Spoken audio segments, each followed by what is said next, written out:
Power star, जो सबके दिल में पावर भर दे वो है पावर स्टार। यानी क्या पवन सिंह पावर स्टार तो हार के चले गए हैं। इस बार उनकी पत्नी लड़ेंगी ना? पत्नी तो और हार जाएगी, और हार जाएगी। कैसे? क्योंकि यहाँ पर पावर स्टार कुछ नहीं चले, जब जन सुराज आएगा तो जन सुराज को आप लोग वोट दीजिए तब कुछ नेता में जान आएगा। चेंज किया है, आपके माध्यम से कहना चाहते हैं, जन गण मन मतदाता की जय हो, भारत भाग्य विधाता। हमने अधिनायक के जगह पे मतदाता लाया है। पावर स्टार की पत्नी से जोरों तोड़ों से मुकाबला होगा। जीतेगा कौन ये तो जनता के हाथ में है, लेकिन आपसे भी राय लेना चाहेंगे। पावर स्टार की पत्नी के आगे आप टीकेंगे, जीतेंगे, हारेंगे या भाग जाएंगे? कहीं किसी के प्रभाव में आ जाते हैं। जैसे यहाँ के भाजपा के जितने भी नेता थे वो अमित शाह के प्रभाव में आ गए, एक शब्द नहीं बोल पाए अपने क्षेत्र के बारे में। मालूम है कि प्रधानमंत्री मोदी जी को झूठ नहीं बोलने आता है, लेकिन इन लोगों ने झूठ बोलवाया है। जैसे बोलते हैं ना कि अगर घर का भेदी लंका डाहे, बिहार को लुटवाने में सबसे ज्यादा अगर रोल है तो प्रशांत किशोर का है। कहना चाहते हैं कि प्रशांत किशोर बिलोंग्स तो इसी डिस्ट्रिक्ट से करते हैं, गरहगर एरिया से। मैं आपको बताता हूं, उनसे मिलने का हमें मौका मिला। प्रशांत किशोर निहायत किस्म के बिजनेसमैन हैं। मैं आपको साथियों नमस्कार। इस समय हम डेहरी में, और डेहरी में भावी विधायक मिल गए हैं जो ज्योति सिंह को टक्कर देंगे। ज्योति सिंह का कहना है कि मैं डेहरी से चुनाव लड़ूंगी या नहीं तो काराकाट से लड़ूंगी, और उन्हीं को टक्कर देने के लिए पहुंच चुके हैं। आइए हम जानना चाहते हैं, सर आपका परिचय जानना चाहेंगे। मेरा नाम शिव गांधी है। हम 1997 में यहाँ पहुँचे हुए हैं जी। अब सारे लोग यहाँ पहुँचेंगे, हम ऑलरेडी पहुँचे हुए हैं जी। अब कोई भी नेता जिसको चुनाव लड़ना है वो आएगा, हम ऑलरेडी आए हुए हैं और हम परमानेंट यहाँ के रिप्रेजेंटेटिव बनने के लिए तैयार हैं। और क्योंकि सबसे बड़ी बात यह है कि हमारा ये सोच है कि केवल चुनाव के लिए ही इलेक्शन में खड़ा नहीं होना चाहिए, बल्कि कुछ करना चाहिए, पहले करना चाहिए ताकि वोट मांगने में शर्म नहीं आवे। अब मान लीजिए कि हाथ जोड़ने के लिए, हम हाथ जोड़ना नहीं चाहते हैं, हम चाहते हैं हाथ से कुछ काम करें ताकि काम के आधार पे उनसे बोला जाए, उनको पता चले कि नहीं ये व्यक्ति काम करता है, अगर इस व्यक्ति को अगर मौका मिले तो सबसे ज़्यादा काम करेगा। तो इसीलिए तुलना नहीं हो सकती है। जिसको भी भाई, लोकतंत्र में किसी को भी कहीं से भी चुनाव लड़ने की आज़ादी है। अच्छा, अभी देखा जाए ठीक जो ट्रेन चल रही है इसी के पीछे जी। जो गरीब बस्ती है वो कह रहे हैं कि 80 साल से हम यहाँ रह रहे थे और उनकी बिल्डिंगें तोड़ी जाएगी। इस तरह का आदेश आया था 4 महीना पहले, कोई आके बोल के गया था। आप उनके लिए क्या करेंगे? देखिए, सबसे बड़ी बात है 1471 जो है क्वार्टर्स है, जो गरीब भी रहते हैं और यहाँ पे जो एक्स एम्प्लॉय हैं फैक्ट्री के, रोहतास उद्योग समूह के, वो भी रहते हैं। तो मैं आपको बताता हूँ कि सबसे बड़ी बात है कि कोर्ट ने, हाई कोर्ट ने ऑर्डर दे दिया था कि उनको खाली करवाया जाए और जमीन को बेचना है, नीलाम करना है। तो मेरा ये कहना है कि हमने ये कहा था कि हाई कोर्ट ने ये ऑर्डर दिया है। हाई कोर्ट लीगल पावर देखता है, लीगलिटी देखता है, यानी कानून के आधार पे वो तय करता है। और सुप्रीम कोर्ट जो होता है मानव अधिकार देखता है, यानी प्रत्येक मानव का कहीं ना कहीं अधिकार है। तो बहुत से लोग जो है वहाँ पे रहते हैं और रोहतास उद्योग समूह को अपना पैसा भी देते हैं, कुछ टोकन मनी देते हैं, ऐसे ही नहीं रखते हैं। तो मुझे ऐसा लगता है कि इतना जल्दी हम खाली नहीं होने देंगे, क्योंकि पिछले बार जब ऑर्डर हो गया था तो मैं 9 दिन का भूख हड़ताल किया था और मैं सबको इकट्ठा करके मैं बोला था, एक तरफ मोदी जी प्रधानमंत्री आवास दे रहे हैं और दूसरी तरफ गरीबों का ये घर हटेगा, ये हम होने नहीं देंगे। क्योंकि मुझे ऐसा लगता है कि गरीब को रहने का अधिकार है और गरीबों को पता नहीं है, लेकिन हमको तो पता है। तो इसीलिए यहाँ का कोई नेता इस बात को सुने या ना सुने, लेकिन मैं यहाँ पे किसी भी गरीब को बेघर होने नहीं दूंगा। क्योंकि जब आप मोदी जी पीएम आवास दे सकते हैं तो हम पीएमओ आवास दे सकते हैं। पीएमओ का मतलब होता है पब्लिक मिशन ऑफिस। हर एक पब्लिक के लिए आवास होना चाहिए, किसी को घर खाली करने की जरूरत नहीं है। जो इतना दिन से रह रहा है और एक टोकन मनी दे रहा है रोहतास उद्योग समूह को। अच्छा, ये बताइए, अगर भविष्य में अगर जनता यहाँ की मन बना देती है, मन तो बना ही दी है, कुछ लोगों से मैं बात भी किया हूँ, अगर मान लीजिए मन बना देती है तो सबसे पहले इस जनता के लिए, इस पब्लिक के लिए आप क्या करेंगे? क्या इस पब्लिक के लिए एक ही चीज करेंगे, क्योंकि पब्लिक को हम बता देंगे कि मैं सही में पब्लिक का ही सेवक हूँ। क्योंकि पब्लिक का सेवक होता है जो जनप्रतिनिधि होता है, उसकी आकांक्षाओं आशाओं को, उम्मीदों को वो ले जाके बोलता है वहाँ पे पार्लियामेंट में या सदन में, विधानसभा में। यहाँ ठीक उल्टा होता है कि जो चुन के जाता है ना वो नेता, वो क्या करता है कि पब्लिक को ही भाषण देके चला जाता है, जबकि पब्लिक में भाषण नहीं देना चाहिए। उसको क्या करना है, पब्लिक को सुनना चाहिए और लोकसभा और विधानसभा में बोलना चाहिए। ठीक उल्टा करता है, नेता आता है जहाज से उड़ के और यहाँ पे भाषण दे के चला जाता है, राशन देता नहीं है, व्यवस्था करता नहीं है। और सबसे बड़ी बात यह है कि यही कमजोरी है, अब पब्लिक उसको मैंने भगाती भी नहीं है, वो सुन लेती है। सुनने की आदत पड़ी है, ये सुनने की आदत जो है ये गड़बड़ चीज़ है। नेताओं को सुनना नहीं चाहिए बल्कि नेताओं को सुनाना चाहिए और कहना चाहिए कि तुम जीते हो तो जाके सदन में बोलो, लोकसभा में बोलो, हम वहाँ सुनना चाहते हैं कि तुमने हमारे लिए आवाज़ उठाया है कि नहीं उठाया। अच्छा, जिस तरह से देखा जाए, आपने कहा कि सुनना सीखो, तो फिल्मों में मैंने सुना है इन्हें हराम की खाने की आदत पड़ गई है। अभी राशन भी मिल रहा है, मैं इसको कोई अन्यथा में न लीजिएगा, मैं फिल्मी डायलॉग का मैं एक छोटा सा स्टोरी बता रहा हूँ। तो मुझे ऐसा लगता है कि बहुत से नेता आते हैं, बड़े बड़े वादे करते हैं और वादे कर करके चले जाते हैं, फिर उनका आता पता नहीं चलता है, चुनाव जीते चाहे हारे।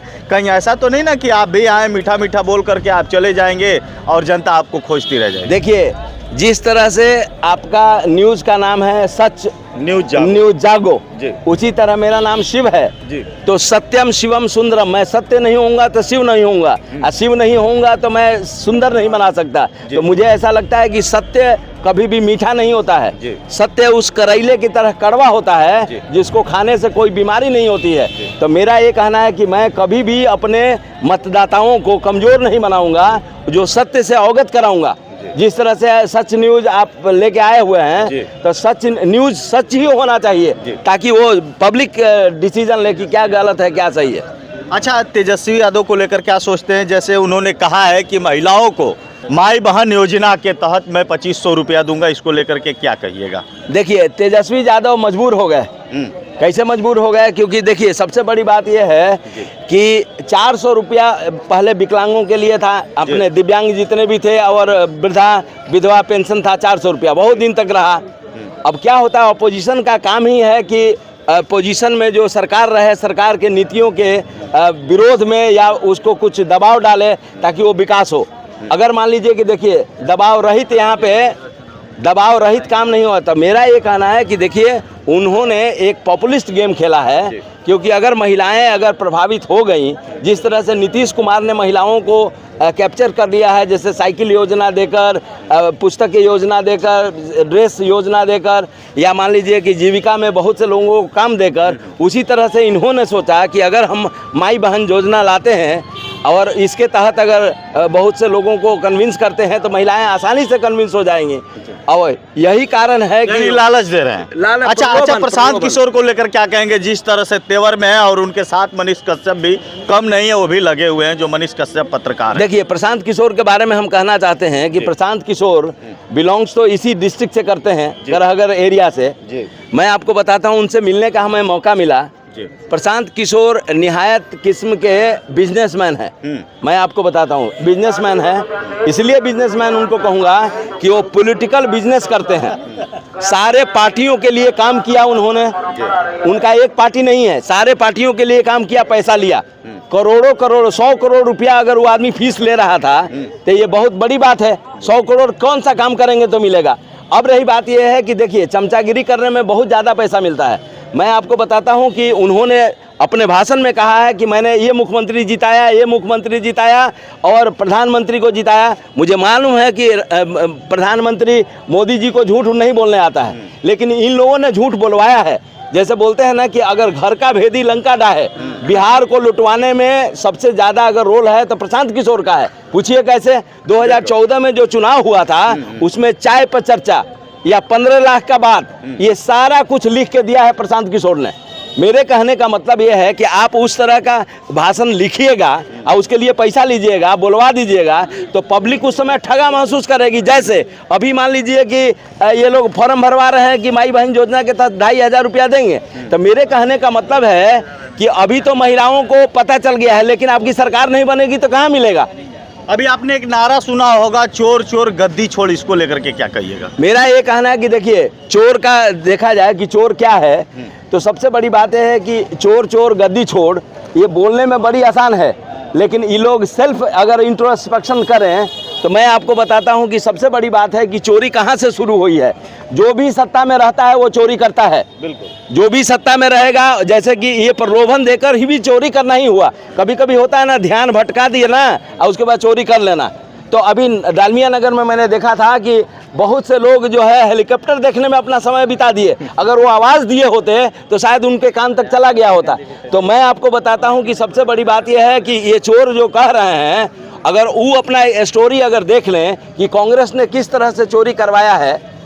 कांग्रेस भी शुरू से सत्ता में रही है, शुरू से सत्ता में रही है। शुरुआतें होता है उस समय जिस समय ये क्या बोलते हैं, सरदार वल्लभ भाई पटेल को 13 वोट मिला था और 1 वोट मिला था नेहरू जी को। तो मुझे ऐसा लगता है कि 1 वोट मिलने वाला प्रधानमंत्री बन गया और 13 वोट मिलने वाला कैसे ये हो गया। तो कहीं ना कहीं किसी के प्रभाव में आ जाते हैं। जैसे यहाँ के भाजपा के जितने भी नेता थे वो अमित शाह के प्रभाव में आ गए, एक शब्द नहीं बोल पाए अपने क्षेत्र के बारे में।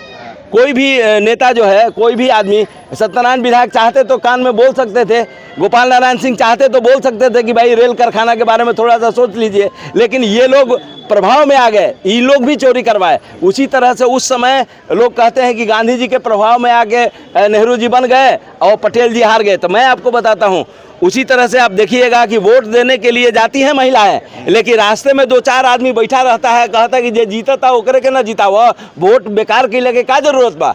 तो हमें लगता है कि इसी तरह से करके सही आदमी हार जाता है और गलत आदमी जीत जाता है। बात सही है कि मतलब ऐसा भी बात हम लोग को भी सुनने में आता है कि ऐसी बात हमेशा। प्रधानमंत्री और कौन थे? तो क्या बोल रहे हैं? बोले कि जब मृत्यु हुई तो प्रधानमंत्री की बात नहीं हो रही, अंतरिम सरकार जो बनी थी, जैसे 1947।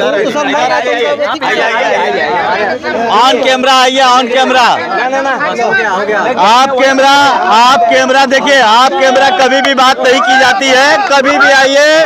हौसला उसको कहते हैं जो आए ऑन कैमरा भिड़े और बात करे। देखिए ऐसे नहीं ऑफ कैमरा नहीं। बिल्कुल उस व्यक्ति को ये एहसास था। देखिए 1950 में, जैसे वो 1947 में भारत आजाद हुआ था, तो 47 से लेकर 1950 यानी संविधान लागू होने के पहले भी प्रधानमंत्री का पोस्ट था। तो उसके बारे में ये लोग नहीं जानते हैं। ये 52 के बारे में, 1952 में पहला चुनाव हुआ, उसके बाद राष्ट्रपति डॉक्टर राजेंद्र प्रसाद बने और होम मंत्री बने, वो क्या बोलते हैं कि ये क्या बोलते हैं कि सर्वपल्ली राधाकृष्णन भी थे और उसके बाद नेहरू भी थे। लेकिन पहले वाला जो वोट हुआ था, जिसके आधार पर डिक्लेयर किए गए कि पहले प्रधानमंत्री थे नेहरू, उस समय की बात ये लोग नहीं जानते हैं, जिसकी वजह से उनको गलतफहमी है। तो मेरा ये कहना है कि कभी कभी होता है कि स्टडी करना पड़ता है हर एक चीज़ के लिए। गहनता से स्टडी कीजिएगा तो बात करने में मज़ा आएगा। अच्छा, देखा गया कि वोट चोर गद्दी छोड़ इस तरह की बातें होती, क्या सच में वोट चोरी हो रहा है या अफवाह है? नहीं, देखिए एक चीज़ मैं बताता हूँ। सबसे बड़ी बात यह है कि आप देखेंगे कि यहाँ जैसे कि बहुत से ऐसे 3-4 चीज़ें हैं कि बहुत से ऐसे लोग जो मर गए या यहाँ से छोड़ के चले गए दूसरे जगह, तो उनका क्या होता है कि 2 जगह नाम हो जाता है और वो जो मर गए उनका नाम कटता नहीं है। तो ये बात सही है कि कभी कभी, क्योंकि निर्वाचन आयोग जब तक उस पर तत्पर नहीं रहेगा, एक एक आदमी ठीक नहीं रहेगा, मोहल्ला में मान लीजिए कि कौन कहाँ से आ रहा है, अब घुसपैठिए का सवाल होता है, तो मोहल्ला के लोग जब तक जागरूक नहीं होंगे, अब पुलिस और देखिए जैसे मान लीजिए कि आरपीएफ है, तो आरपीएफ कितना है? बहुत कम है, 50 होंगे चाहे 100 होंगे। और यहाँ पे स्टेशन पर आने वाला पब्लिक कितना है? हजारों में है। तो इस रेलवे स्टेशन को सुंदर रखने की जिम्मेवारी पब्लिक की होनी चाहिए, न कि आरपीएफ को होना चाहिए। आरपीएफ अकेले कुछ नहीं कर सकता है। तो हम सारे लोग सुरक्षित तभी हो सकते हैं, जब सारे लोग सुरक्षित तभी होंगे जब पब्लिक जागरूक होगी। तो मुझे ऐसा लगता है कि देखिए बहुत से ऐसे लोग जो हैं, जो वोट चोरी का बात हुआ, तो ईवीएम जो है, ईवीएम अपने आप में देखिए, ईवीएम को देखने को मिलना चाहिए, ईवीएम को डेमोक्रेटाइज करना चाहिए।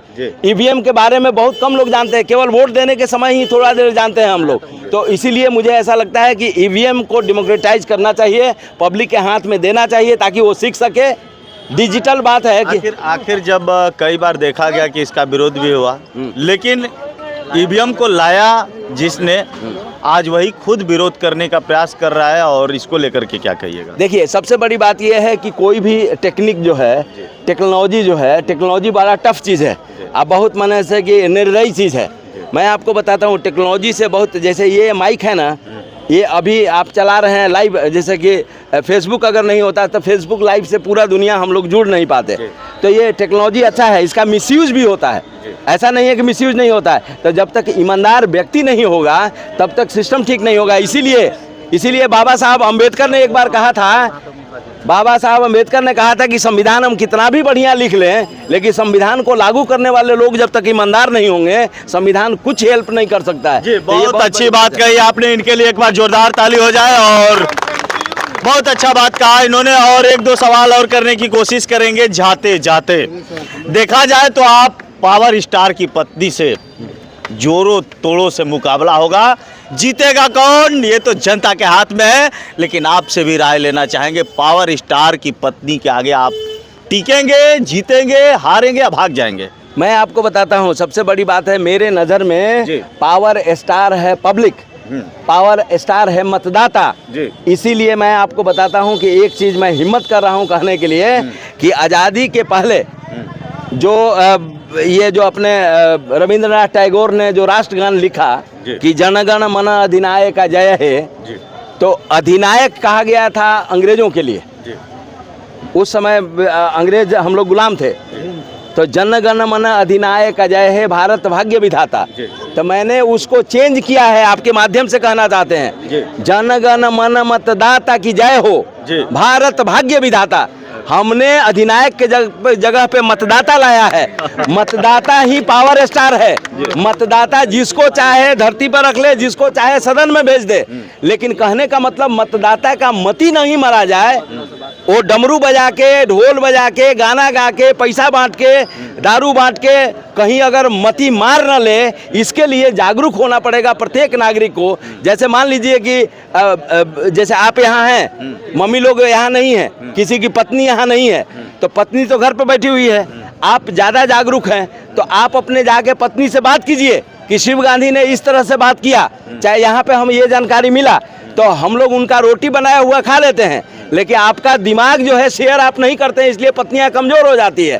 घर में बैठी हैं, जानकारी नहीं होता है, और वो कोई भी आके वोट लेके चला जाता है उससे। तो इसीलिए अपने परिवार को बचाना है तो परिवार में चर्चा करना जरूरी है कि कौन सही है, कौन सही उम्मीदवार हो सकता है। हम लोगों को पैसे पर देना चाहिए, प्रलोभन दे के देना चाहिए, या पावर स्टार देख के चलना चाहिए। सबसे बड़ा पावर स्टार वो है पब्लिक, जो एकदम पब्लिक के सामने रहता है, हर एक मुद्दे को उठाता है, और मुझे ऐसा लगता है कि उसके अंदर में शिक्षा इतना है कि सबको लेकर चलने की क्षमता है, वो है पावर स्टार। पावर स्टार का मतलब खाली गाना गाना नहीं है। पावर स्टार का मतलब होता है कि पब्लिक को केवल भाषण के अनुसार पे खड़ा करना जाए। पब्लिक जो है ना, पब्लिक को दिल की बात को जाना जाए, वो है पावर स्टार। जो सबके दिल में पावर भर दे, वो है power star. Pawan Singh power star तो हार के चले गए हैं। इस बार उनकी पत्नी लड़ेंगी ना? पत्नी तो और हार जाएगी, और हार जाएगी। कैसे? क्योंकि यहाँ पर पावर स्टार कुछ नहीं चले। जब जन सूरज आएगा तो जन सूरज को आप लोग वोट दीजिए, तब कुछ नेता में जान आएगा।